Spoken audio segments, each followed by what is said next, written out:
Mësuesit e dalluar në rezultate do të shpërblehen nga qeveria, ndërsa arsimtarët e tjerë që ndiqin nga ekrani kryeministrin do të shpresojnë tek premtimi që dëgjojnë refren prej gati 2 muajsh për rritjen e rrogës në mars. Këtë herë bazuar në pritshmëritë për ecurinë ekonomike, Rama vijoi premtimin duke ju pohuar mësuesve se nuk do të mjaftohet vetëm me këtë rritje rroge, por në mandatin e ardhshëm rroga do të pësojnë sërish ndryshim. Nga 1 marsi, rroga do të rritet me 10%. Është një rritje e konsiderueshme, por jo e mjaftueshme. Jo e mjaftueshme.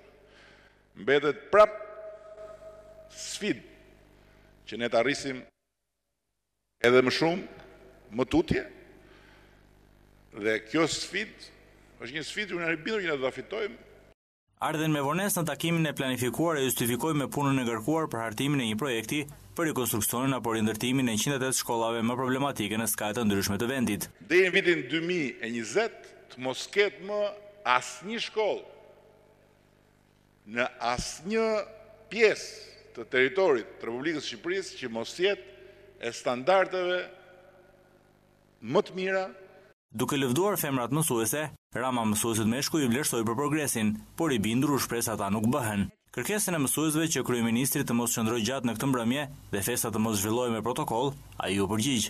Me thënë drejtën nuk më erdhi mirë se nuk e di kur jam bërë pengesë që ju të kërceni të këndoni si të doni. Aq më tepër që unë kam dhënë prova që mund të kërcej edhe ashtu si nuk i shko meni asnjërit nga ju që kërcen në plazh, por s'ka rëndësi kjo. Shpërblimi i kërkuar nga të gjithë mësuesit nuk e shqetëson kryeministrin, pasi e di dhe këtë kërkesë të tyre, ndaj anashkaloi trajtimin e kësaj teme. Por vetë mësuesit do të protestojnë këtë të premte para ministrisë në orën 14 për shpërblimin e munguar në 3 vite.